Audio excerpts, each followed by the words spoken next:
నెల్లూరు 4వ అదనపు మేజిస్ట్రేట్ కోర్టులో జరిగిన చోరీ పలు అనుమానాలకు రేకెత్తిస్తోంది. మంత్రి కాకాణిపై ఉన్న కేసుకు సంబంధించిన డాక్యుమెంట్లు, ల్యాప్టాప్, మొబైల్స్ చోరీ కలకలం రేపుతోంది. ఈ చోరీ ఎవరు చేశారు, ఎందుకు చేశారు? ఇప్పుడు ఇదే వ్యవహారం నెల్లూరు జిల్లా రాజకీయాన్ని హీట్ పుట్టిస్తోంది. మంత్రి కాకాణి గోవర్ధన్ రెడ్డి, మాజీ మంత్రి సోమిరెడ్డి చంద్రమోహన్ రెడ్డిల మధ్య పాత వివాదం మళ్లీ తెరపైకి వచ్చింది.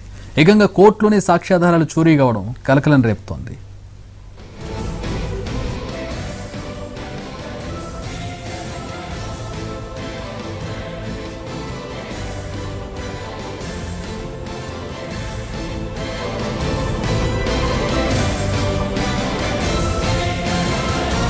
నెల్లూరు 4వ అదనపు మేజిస్ట్రేట్ కోర్టులో చోరీ జరిగింది. ఈ చోరీ పలు అనుమానాలకు తావిస్తోంది. మంత్రి కాకాణిపై ఉన్న కేసుకు సంబంధించిన డాక్యుమెంట్లు, ల్యాప్టాప్, మొబైల్స్ చోరీ జరిగాయి. ఈ చోరీ ఎవరు చేశారు, ఎందుకు చేశారు అనేది ప్రస్తుతం నెల్లూరు జిల్లా రాజకీయాన్ని హీటెక్కిస్తోంది.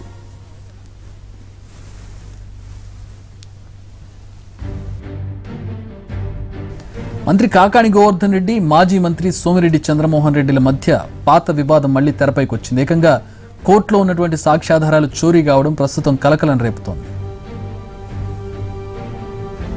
2017లో సోమిరెడ్డిపై కాకాణి గోవర్ధన్ రెడ్డి తీవ్ర వ్యాఖ్యలు చేశారు. మలేషియా, సింగపూర్లతో పాటు పలు దేశాలకు వెళ్లి అక్కడ బ్యాంకుల్లో పెట్టుబడులు పెట్టారని ఆరోపించారు. అంతేకాదు విదేశాలకు వెళ్లినట్లు పత్రాలు, బ్యాంకులో నిధులు జమ చేసినట్లు అకౌంట్ పత్రాలను విడుదల చేశారు. అయితే తాను ఆ దేశాలకు వెళ్లకపోయినా నకిలీ పత్రాలు సృష్టించారని ఆరోపించారు సోమిరెడ్డి. చంద్రబాబు సూచనలతో అప్పట్లో నెల్లూరు రూరల్ పిఎస్లో ఫిర్యాదు చేశారు. సోమిరెడ్డి ఫిర్యాదుతో పోలీసులు రంగంలోకి దిగి పత్రాలు నకిలీవని తేల్చారు. ఈ విషయంలో కాకాణిని A1 నిందితుడిగా చేర్చారు. ఆయనకు సహకరించిన పసుపులేటి చిరంజీవి, వెంకటకృష్ణ, హరిహరన్లను అరెస్ట్ చేసి సెల్ ఫోన్లు, ల్యాప్టాప్లు, నకిలీ పత్రాలు ఉపయోగించినటువంటి స్టాంప్స్, ప్రింటర్లను స్వాధీనం చేసుకున్నారు. ఈ కేసు విచారణ జరుగుతున్న తరుణంలోనే అరెస్టు కాకుండా హైకోర్టు నుంచి కాకాణి బెయిల్ తెచ్చుకున్నారు.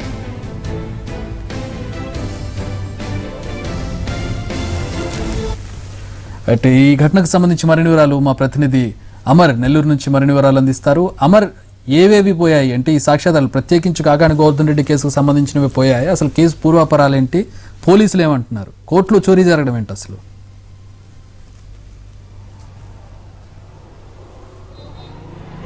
చక్రి, కోర్టులో దొంగతనం జరగడం సంచలనం సృష్టిందని చెప్పుకోవచ్చు. ప్రధానంగా ఈ సోమిరెడ్డి కాకాణి కేసుకు సంబంధించిన సాక్ష్యాధారాలతో పాటు ఇతర కేసు సంబంధించిన సాక్ష్యాధారాలు కూడా గల్లంతాయని చెప్పి కూడా కొద్దిసేపటి క్రితమే కోర్టు సిబ్బంది కూడా తెలియజేశారు. అంటే ఈ సాక్ష్యాధారాలు కూడిన బ్యాగుతో పాటు ఇతర 2 బ్యాగులు కూడా చోరీకి గురయ్యాయి. ఈ బ్యాగుల్లో ఉన్న ల్యాప్టాప్లు, సెల్ ఫోన్లతో పాటు ఇతర డాక్యుమెంట్లు కూడా తీసుకొని బ్యాగులను సమీపంలో ఉన్న కాలువలోకి పడేశారు. దొంగతనం జరిగిన తర్వాత పోలీసులు రంగప్రవేశం చేసి ఆ కాలువలో ఉన్న బ్యాగును వెలికి తీశారు. అక్కడ మాత్రం కేవలం కొన్ని డాక్యుమెంట్లు మాత్రం వాళ్ళకి లభించాయి. ఆ డాక్యుమెంట్ల ఆధారంగా పసుపులేటి చిరంజీవి అలియాస్ మణిమోహన్ కి సంబంధించిన పాస్పోర్ట్ దొరకడంతో ఈ కేసు సంబంధించిన ఆధారాలు పోయాయని చెప్పి కూడా వాళ్ళు గుర్తించారు. అనంతరం పోలీసులు ఈ దిశగా కూడా విచారణ జరుపుతుండగా అంటే ఇతర కేసు సంబంధించిన ఆధారాలు కూడా గల్లంతైనట్టు కూడా తెలుస్తోంది. మొత్తం మీద ఈ వ్యవహారాన్ని కూడా పోలీసులు పూర్తి స్థాయిలో కూడా దర్యాప్తు చేస్తున్నారు. అయినప్పటికీ కూడా ఈ దర్యాప్తు వివరాలను కూడా వెల్లడించేందుకు కోసం వాళ్ళు నిరాకరిస్తున్నారు. తాము ఈ విషయం మీద ఎలాంటి మాట్లాడే అవసరం లేదని, దీనికి సంబంధించి ఉన్నతాధికారులే స్పందిస్తారని చెప్పి కూడా సమాధానం చెబుతున్నారు. ప్రధానంగా ఈ కేసు పూర్వపరాలను మనం కనుక పరిశీలిస్తే దాదాపు 5 ఏళ్ల క్రితం ఈ వ్యవహారం జరిగింది. అంటే అప్పట్లో మంత్రి అవుతున్న సోమిరెడ్డి చంద్రమోహన్ రెడ్డి మీద కాకాణి గోవర్ధన్ రెడ్డి పలు తీవ్రమైన ఆరోపణలు చేశారు. అంటే విదేశాల్లో పెట్టుబడులు పెట్టడంతో పాటు విదేశీ ఖాతాలు ఓపెన్ చేసి డబ్బును అక్కడికి మళ్లించారని చెప్పి కూడా ఆరోపణలు చేశారు. ఈ నేపథ్యంలోనే కొన్ని డాక్యుమెంట్లు కూడా విడుదల చేశారు. పాస్పోర్టు, ఇమిగ్రేషన్ తో పాటు అక్కడ బ్యాంకు ఖాతాలు ఉన్న పత్రాలను కూడా విడుదల చేశారు. ఈ పత్రాలన్నీ విడుదలైన తర్వాత పెద్ద రాష్ట్రంలో సంచలనమే జరిగింది. అప్పట్లో ఈ పెద్ద వ్యవహారంగా నడిచింది. అప్పట్లో చంద్రమోహన్ రెడ్డి ఇవన్నీ కూడా తన నకిలీవని, కేవలం తన రాజకీయ భవిష్యత్తును దెబ్బతీసేందుకు కోసమే ఇలా చేశారని చెప్పి కూడా ఆయన ఆరోపించారు.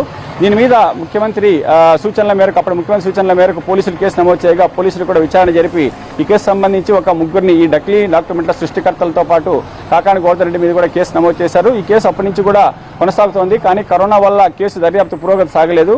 వైఎస్ఆర్సీపీ ప్రభుత్వం అధికారంలోకి వచ్చిన తర్వాత ప్రభుత్వం ఈ కేసును ఉపసంహరించుకుంటూ కూడా స్పెషల్ కోర్టులో ఒక పిటిషన్ దాఖలు చేసింది. కానీ ఆ న్యాయమూర్తి మాత్రం సుప్రీంకోర్టు ఆదేశాల మేరకు హైకోర్టు అనుమతి లేదే ప్రజాప్రతినిధుల మీద కేసును ముగించలేమని చెప్పి కూడా స్పష్టం చేశారు. మొత్తం మీద ఇప్పుడు ప్రస్తుతం సాక్ష్యాధారాలు మాయం కావడంతో ఈ కేసు కూడా సంచలనంగా మారింది. ఏవి పోయాయని చెప్పి కూడా కొద్ది గంటల్లోనే కూడా ఈ వివరాలు వెల్లడిస్తారని చెప్పి కూడా పోలీసులు చెప్తున్నారు. కానీ వాళ్ళు నోరు మాత్రం నిరాకరిస్తున్నారు. ఉన్నతాధికారులు స్పందిస్తారని చెప్తున్నారు. Chakri, right, thanks for the updates Amar.